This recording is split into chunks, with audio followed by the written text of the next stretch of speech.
Bismillahirrahmanirrahim.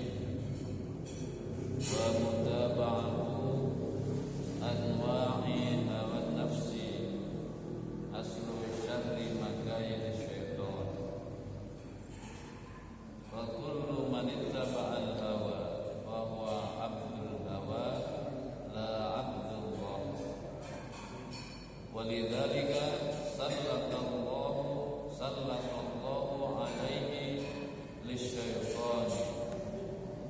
Qala ta'ala afara'aita man ittakhadha ilahahu hawahu wa adallahu Allahu ala ilmin wa khatama ala sam'ihi wa qalbihi wa ja'ala ala basarihi ghishawa faman yahdihi man adalla Allah afala tadhakkarun. Sadaqallahu alaihi.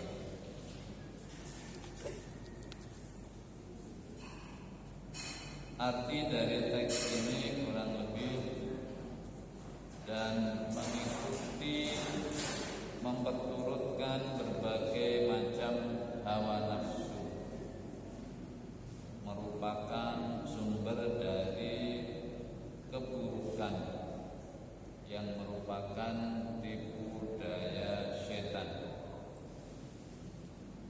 Setiap orang yang mengikuti hawa nafsunya, maka dia adalah hamba bagi hawa nafsu tersebut.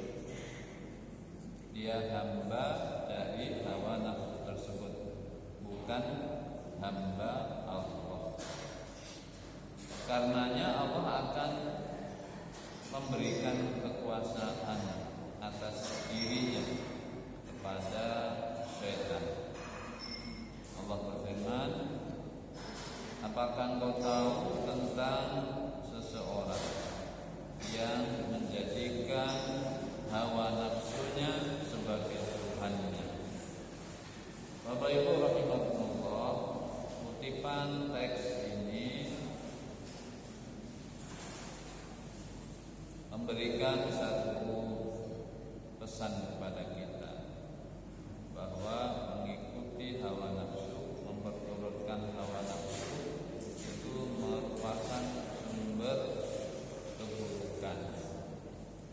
Yang keburukan itu merupakan tipu daya setan kepada manusia agar manusia tersesat dari jalan Allah Subhanahu wa ta'ala. Kalau seseorang mengikuti hawa nafsunya hatta di dalam masalah ibadah, kalau seseorang ketika beribadah motivasinya untuk menyenangkan dirinya sendiri, dia melaksanakan ibadah itu atas dorongan hawa nafsu, maka sebetulnya dia sedang menyembah hawa nafsunya sendiri, bukan menyembah Allah. Karenanya dia bukan hamba Allah, tapi hamba hawa nafsu. Bapak Ibu rahimakumullah, ibadah itu adalah fi'lul mukallafi ala khilafi hawa nafsihi ta'ziman li rabbih. Perbuatan orang mukallaf, kita ini semua mukallaf, yang tidak kita dasarkan pada hawa nafsu sebagai bentuk pengagungan kepada Tuhan kita, kepada Allah Subhanahu wa ta'ala. Jadi dalam beribadah, esensi yang paling dominan itu adalah ta'ziman li rabbih, mengagungkan Allah Subhanahu wa ta'ala, bukan mengagungkan diri kita. Oleh karena itu, dalam setiap ibadah harus kita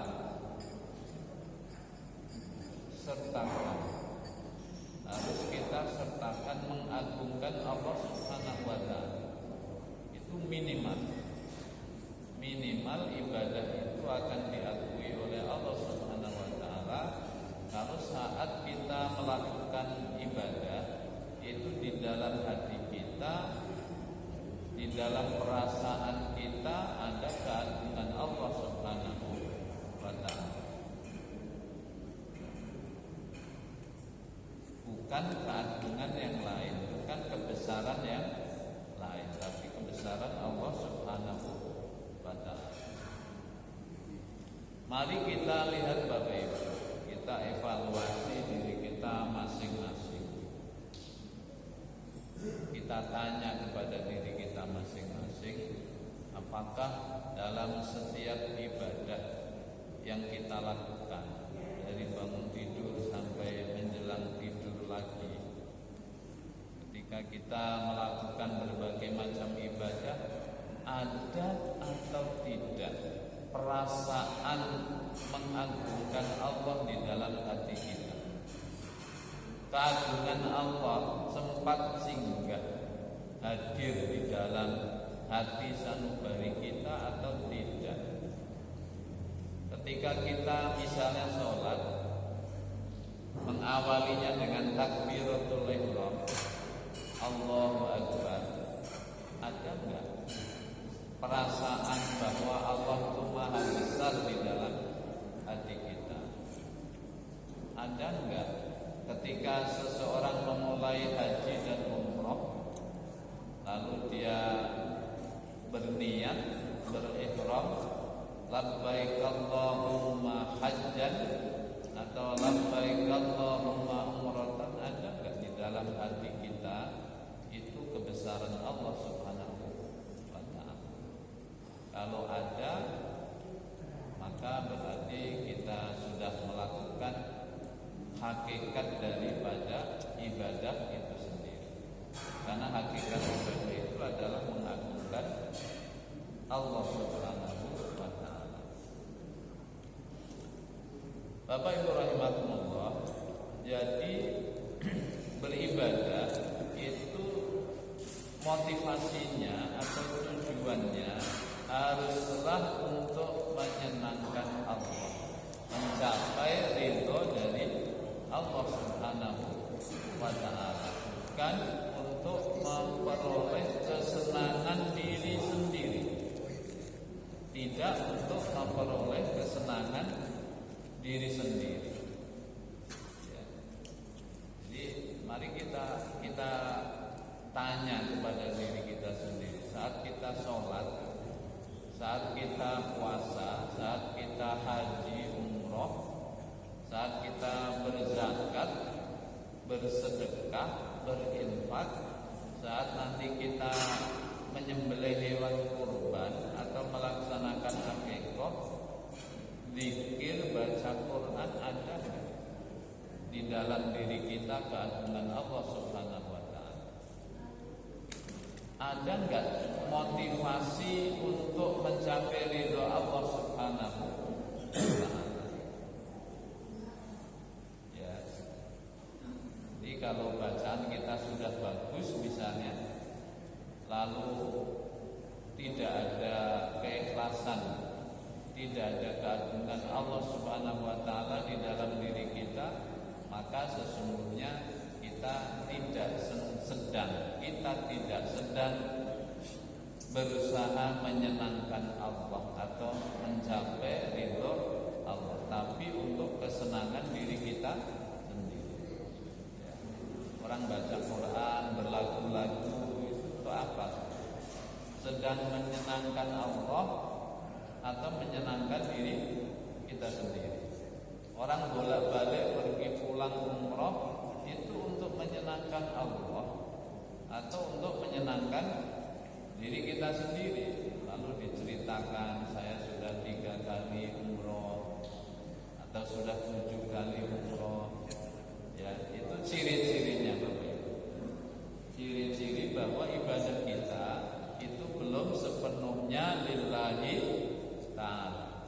Padahal setiap hari, setiap kali sholat, kita menyatakan di dalam doa iftitah kita itu, inna sholati wa nusuki wa mahyaya wa mamati lillahi rabbil alamin. Benar enggak? Benar enggak itu kita kerjakan saat kita beribadah? Jangan-jangan baca Quran kita hanya untuk mengejar target saja, ya, untuk mengejar target. Kadang-kadang ketika fokus kita mengejar target sebulan harus khatam misalnya, lalu kita seringkali lupa target yang sesungguhnya dari kegiatan membaca Al-Quran itu, yaitu untuk menyenangkan Allah, bahasa kitanya gitu, untuk mencapai ridho Allah Subhanahu wa ta'ala. Makanya setiap kali kita mau beribadah harus ditata dulu hati ini, ya. Hati kita harus ditata dulu agar apa yang akan kita kerjakan itu benar-benar lillahi ta'ala, bukan karena yang lain atau bukan karena kesenangan diri kita sendiri. Bapak Ibu rahimakumullah, kalau kita beribadah untuk menyenangkan Allah, maka kita juga akan ikut senang. Misalnya di dalam Al-Quran Allah berfirman, ala bidzikrillahi tatma'innul qulub. Ketahuilah bahwa dengan berzikir kepada Allah, hati akan menjadi tenang. Jadi Bapak Ibu, kita tidak boleh berzikir dengan tujuan agar hati kita senang, tidak boleh. Agar hati kita tenang, tidak boleh.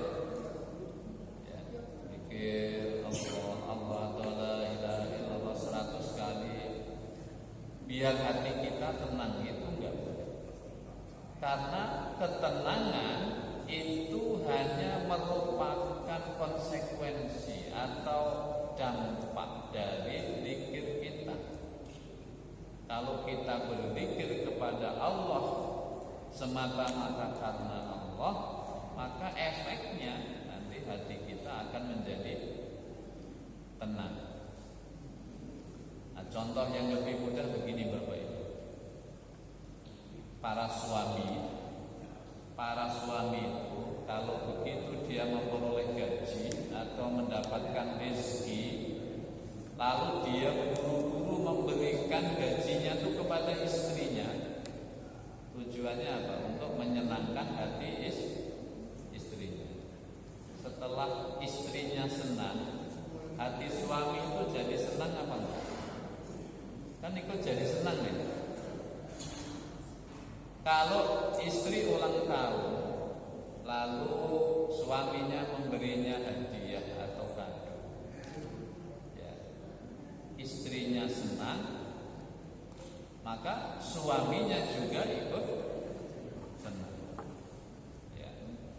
Kalau ada anak meminta satu mainan kepada ibunya, lalu ibunya membelikan, anak itu menjadi senang. Tujuan ibu membeli mainan, membelikan baju baru untuk anak itu adalah supaya anaknya senang. Begitu anaknya senang, maka sang ibu juga ikut menjadi senang, menjadi bahagia. Jadi kalau kita terhadap sesama manusia saja sudah seperti itu, maka mestinya terhadap Allah kita lebih dari itu. Ya. Kalau kita menyenangkan Allah, maka nanti timbal baliknya hati kita juga akan menjadi senang. Kehidupan kita akan menjadi senang, menjadi barokah.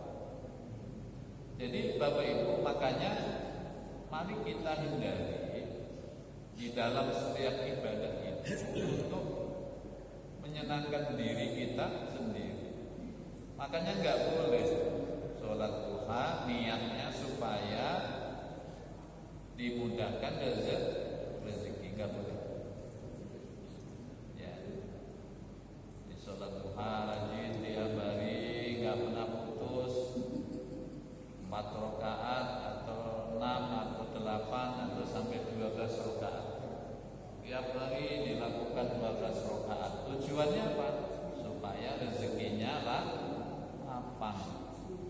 persoalannya Bapak Ibu, kalau ternyata Allah tidak melapangkan rezekinya, kira-kira orang itu akan komplain apa enggak? Orang sudah 5 tahun saya tidak pernah putus sholat duha 12 rakaat, enggak juga, rezeki saya melimpah. Akhirnya ada semacam kekecewaan karena kita berharap balasan yang sifatnya fisik di dunia. Makanya sering orang kecewa. Oleh karena itu, kalau kita sholat duha, niat kita harus lillahi ta'ala, murni saja karena Allah. Lalu nanti kalau mau berdoa, ya berdoa setelah sholat. Ya, jangan sholatnya itu kita jadikan sebagai salah satu cara untuk melapangkan rezeki kita. Porsinya ada ketika sholat lillahi ta'ala. Setelah sholat nanti kita berdoa, ya Allah, mudahkanlah rezeki, lapangkanlah rezeki, banyak berkahkanlah rezeki. Boleh ya. Kita bertawassul itu boleh dengan amal soleh, boleh. Ya ayyuhalladzina amanu taqullaha wabtaghu ilaihil wasilah, boleh. Tapi ketika ibadah kita enggak boleh kita maksudkan untuk memperoleh kebahagiaan jangka pendek di dunia. Ya. Kalau kita kembali kepada kisah 3 orang yang terjebak di dalam gua itu, kan ketika mereka terjadi kesulitan yang sangat hebat, terjebak dalam gua, nggak mungkin mereka bisa keluar. Lalu mereka bertawassul kepada amal soleh yang pernah dilakukan. Sudah lewat itu amal solehnya dulu lillahi ta'ala.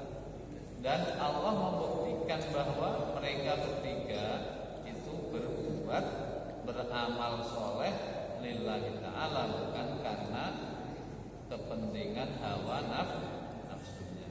Orang pertama berdoa, ya Allah, dulu aku punya 2 orang tua yang sudah lanjut usia, tidak banyak bisa berusaha sendiri. Lalu tiap malam itu diberinya minuman susu, sebelum tidur dibuatkan susu, dilayaninya sedemikian rupa. Ya, apapun ditinggalkan demi berbakti kepada orang tuanya itu, dan itu dilakukan lillahi ta'ala. Makanya ketika mereka terjebak itu, orang pertama berdoa begitu, ya Allah, dulu aku pernah berbakti kepada orang tuaku. Sekiranya kebaktian itu aku lakukan untuk mencapai ridhomu, maka bukakanlah pintu gua ini. Maka begitu doa itu dipanjatkan, pintu gua bergeser seperti gasret, nggak bisa masuk, belum bisa keluar lagi. Artinya apa Bapak Ibu? Kita itu boleh bertawassul dengan amal soleh yang sudah pernah kita lakukan. Dalam kesulitan misalnya, kondisinya mencekam, kita boleh bertawassul dengan amal soleh kita. Syaratnya amal yang kita lakukan itu harus ikhlas lillahi ta'ala. Dan ternyata Allah buktikan, batunya digeser sebagai bukti bahwa orang tersebut melakukan kebaktian kepada orang tuanya itu semata-mata karena mengharap ridho Allah Subhanahu wa ta'ala, bukan karena mengharap warisannya, supaya nanti warisannya jatuh ke tangan saya semua. Kan ada ya anak yang begitu, yang baik ya, melayani orang tuanya, tapi ada niat dibalik, niat-niat yang jangka pendek, supaya nanti sawah yang di seberang jalan itu dihibahkan kepadaku. Padahal nggak boleh hibah itu, ya nggak boleh berwasiat kepada anak, itu kan nggak boleh. Jadi Bapak Ibu rahimahullah,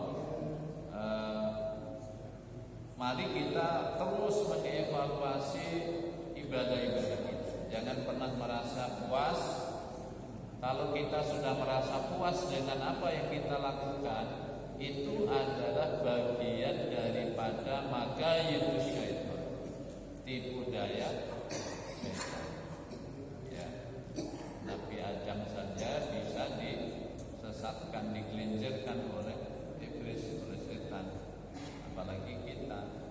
Makanya cara yang terbaik itu adalah selalu bermuhasabah, mengevaluasi ibadah-ibadah yang sudah pernah kita lakukan dan mempersiapkan diri sedemikian rupa agar ibadah yang akan kita kerjakan itu benar-benar lillahi ta'ala. Jadi tujuan kita beribadah itu untuk menyenangkan Allah, bukan menyenangkan diri kita. Kalau misalnya nanti Bapak Ibu ikut tarekat, kan, ikut tarekat biar apa? Biar tenang gitu ya. Itu hati-hati Bapak Ibu. Seolah-olah itu kan benar itu ya. Saya berzikir, baca misalnya hasbunallah ni'mal wakil 100 kali, hati saya jadi tenang. Lalu kita geser tujuan kita itu, baca hasbunallah ni'mal wakil 100 kali itu bukan untuk menyenangkan Allah, tapi untuk menyenangkan diri kita sendiri. Itu yang harus kita waspadai. Berhati-hati, jangan malah senang kita. Alhamdulillah setelah saya mengamalkan ini, hati saya jadi tenang. Hati-hati. Kalau ketenangan itu merupakan efek, nggak apa-apa. Tapi kalau dijadikan tujuan, maka kita akan dapat ketenangan itu. Tapi sebatas itulah pahala dari amal yang kita kerjakan. Rasulullah bersabda, innamal a'malu binniyat. Semua amal itu tergantung pada niatnya.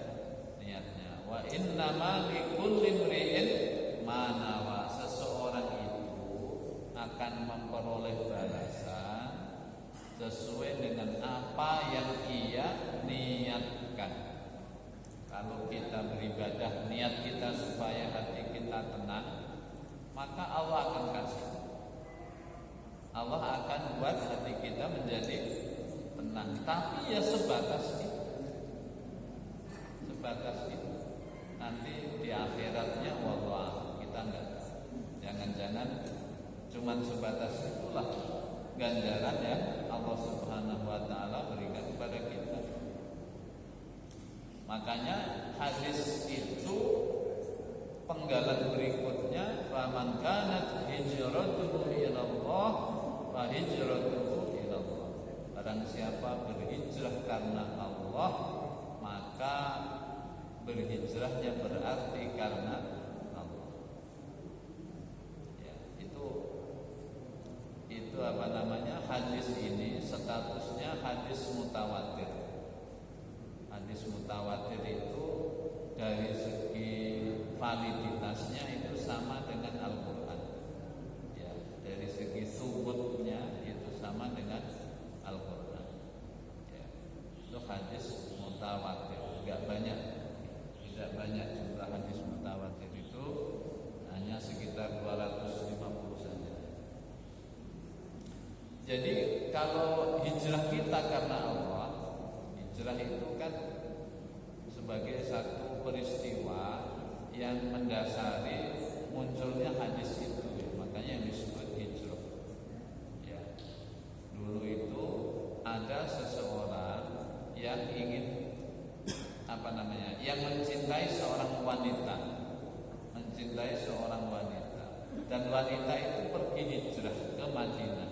Maka laki-laki ini juga ikut berhijrah ke Madinah dengan motivasi supaya nanti di Madinah bisa menikahi perempuan yang dia cintai. Makanya hadisnya seperti itu bunyinya. Faman kanat hijratuhu ila Allah fa hijratuhu ila Allah. Kalau dia hijrah lillahi ta'ala, maka akan dapat pahala dari Allah Subhanahu wa ta'ala. Artinya kalau hijrahnya karena selain Allah, maka dia akan dapat juga selain Allah. Wa man kanat hijratuhu ila dunya yusibuha. Kalau dia berhijrah karena motivasi memperoleh kekayaan, maka Allah akan berikan kekayaan itu. Ya, akan berikan kekayaan itu. Tapi nanti di akhirat itu zong, tidak dapat pahala di akhirat, tidak dapat pahala dari Allah Subhanahu wa ta'ala. Makanya kita Bapak Ibu selalulah kita berhati-hati. Kalau kita ikhlas, maka salah satu buktinya kita itu nggak peduli pada penilaian orang lain. Kalau kita diingatkan, hati kita mudah menerima. Itu salah satu ciri bahwa kita ikhlas. Misalnya ini, ibu-ibu sedang ngaji atau bapak-bapak sedang ngaji di masjid tadarusan.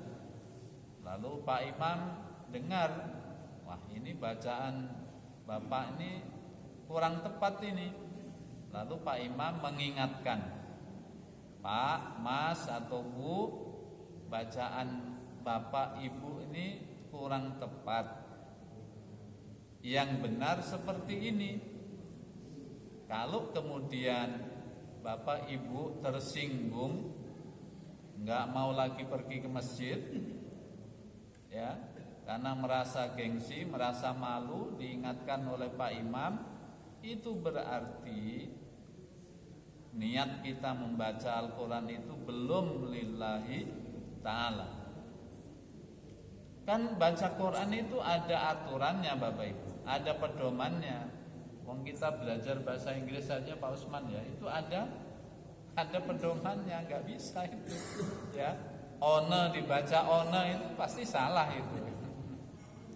Ya, bacanya bukan one gitu. Nah ini tulisannya one Pak gitu.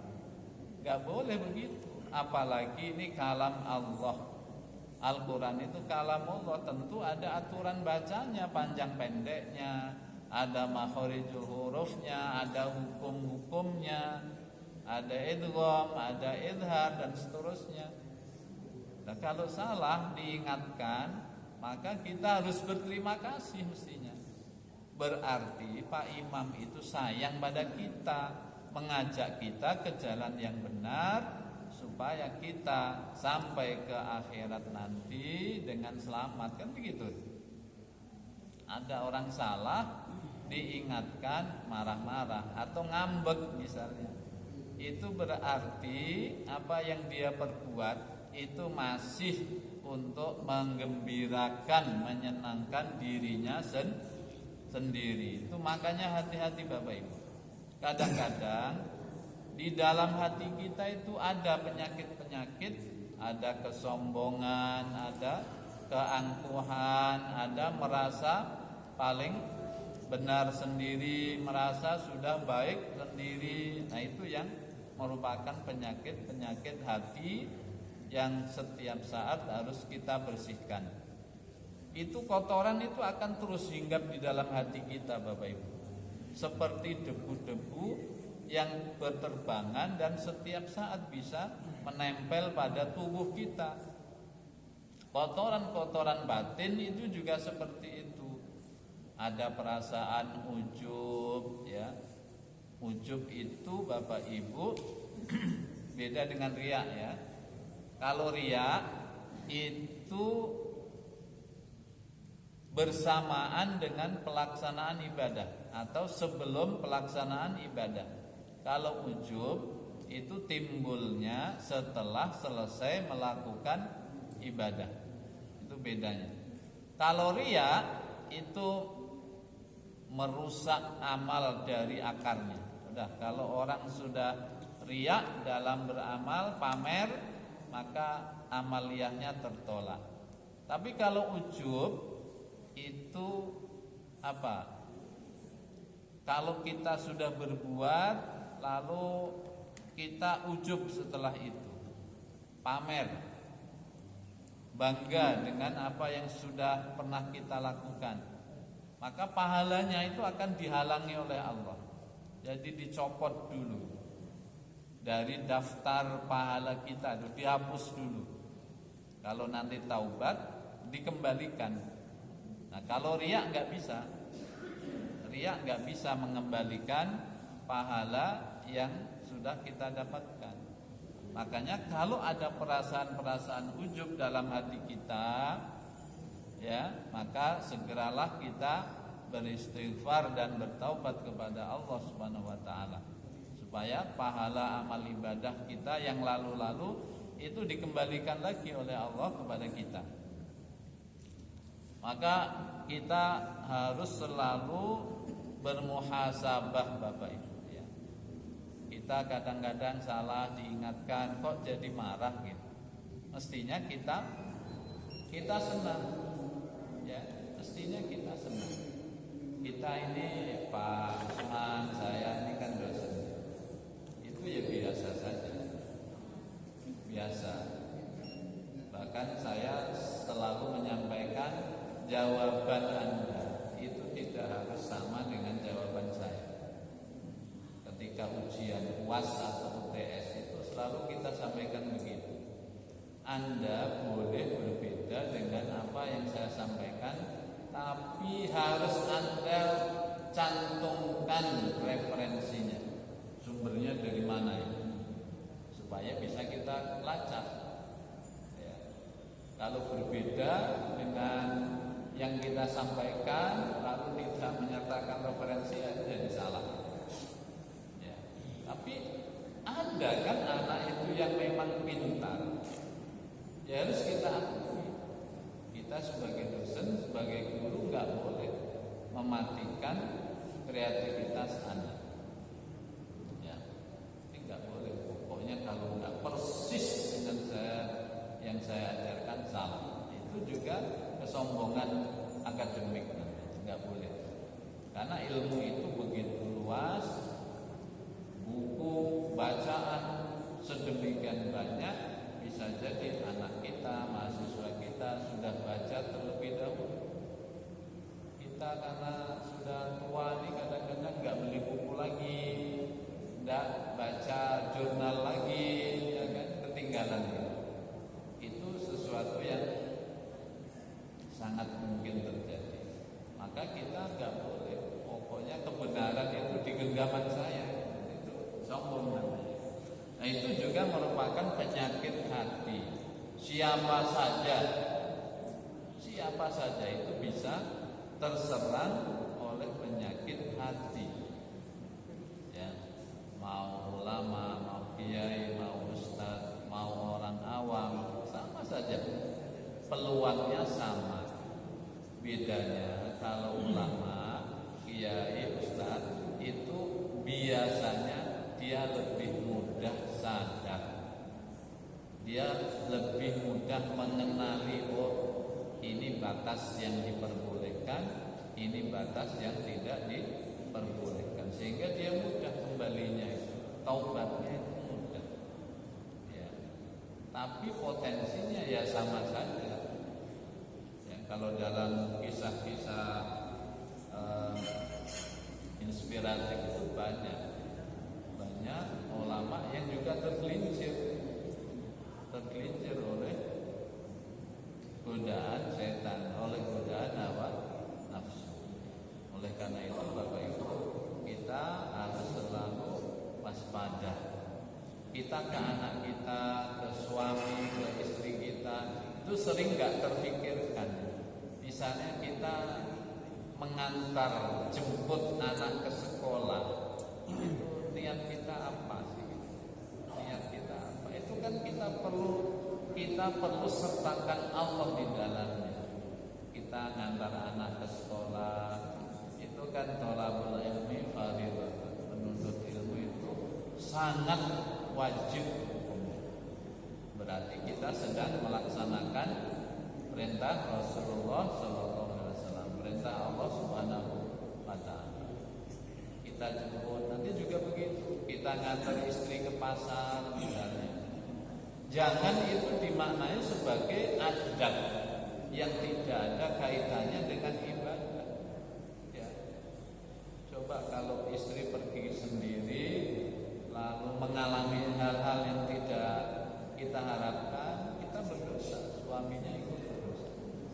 Kalau dia tidak mau mengantar, padahal dia di rumah itu tidak ada pekerjaan, ya diantar kalau istrinya minta ditemani, ya. Atau nggak usah nunggu diminta, menawarkan diri kan boleh, perlu diantar nggak perlu ke pasarnya, ya. Itu kan kebaikan-kebaikan yang seringkali tidak kita niatkan untuk menyenangkan Allah Subhanahu wa taala. Padahal di situ itu ada pahala besar kalau kita niatkan karena Allah Subhanahu wa taala, bukan karena takut pada istri. Jangan pula karena takut pada istri, tapi kalau karena sayang kepada istri sebagai pelaksanaan daripada perintah Allah untuk menyayangi istrinya, maka di situ ada pahala yang sangat besar. Ya. Maka jangan kemudian ini kadang-kadang ada suami itu yang gengsi. Mosok tiap hari nanti antar ke pasar. Dan jangan nanti dibilang apa namanya itu suami takut istri nanti. Ya ngapain ya? Kita peduli dengan penilaian orang kalau apa yang kita lakukan itu sebuah kebaikan. Gak usah gengsi. Gak usah gengsi, biasa saja. Dulu saya teringat almarhum Kiai Mumiye itu setiap habis subuh itu nganter, saya sering ketemu di pasar Panorama, ya, nganter istri. Itu bagian daripada ibadah kita kepada Allah Subhanahu wa taala, bagian daripada pengamalan ayat wa ashiruhunna bil ma'ruf, dan pergaulilah istrimu, pergaulilah istri-istri itu bil ma'ruf, dengan pergaulan yang baik. Ya salah satunya ini. Ya, salah satunya. Nah, demikian juga sebaliknya, ibu, para istri kalau menyiapkan sarapan, mungkin ada suaminya yang suka ngopi, pagi-pagi siapkan kopi, ya sudah lanjutkan. Ya. Lanjutkan, niatkan sebagai bentuk berbakti ibu-ibu kepada suaminya. Maka di situ ada pahala yang sangat besar. Lalu nanti bikin sarapan, ya harus diniatkan lillahi ta'ala, ya, diniatkan karena Allah, berbakti kepada suami. Kalau bapak-bapak diniatkan karena Allah, mempergauli istri dengan cara yang ma'ruf, maka di situ merupakan sumber pahala, sumber kebaikan kita kepada Allah Subhanahu wa taala. Jadi tidak harus misalnya kita tuh menghabiskan waktu kita untuk sholat sunnah, ya kan?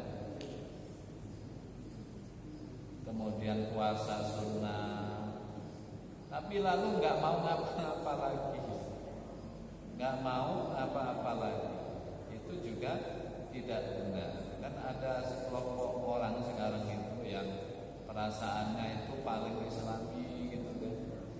Ada orang meninggal itu ya dia cuek aja, tetap ngobrol, nggak ngapa-ngapain gitu.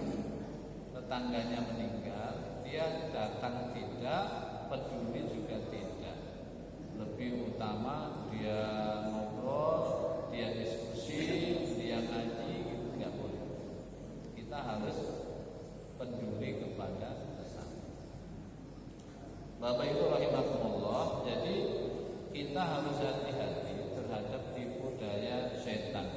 Karena setan itu dalam satu hadis Nabi Sallallahu Alaihi Wasallam menggambarkan pengaruh setan itu sampai masuk ke sel-sel darah kita, ya, masuk ke sel-sel darah kita, sehingga kita tidak sadar bahwa setan sudah masuk ke dalam pembuluh darah kita. Saking halusnya tipu daya setan, sama dengan dulu yang dilakukan iblis terhadap Nabiullah Adam dan Hawa. Itu bujuk rayunya sangat halus, ya.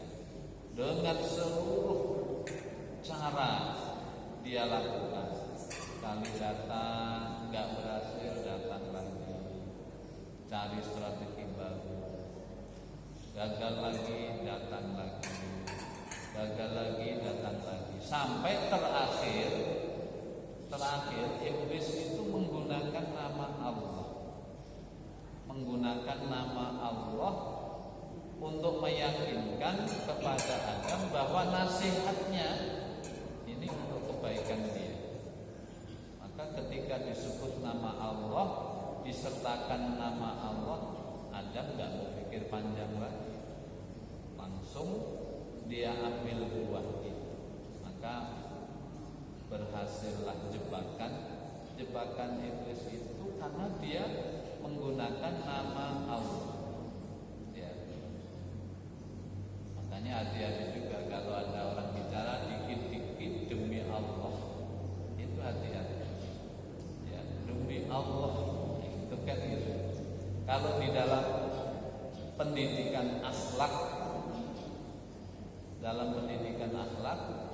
orang yang baik itu orang yang tidak menggunakan sumpah untuk meyakinkan lawan bicaranya.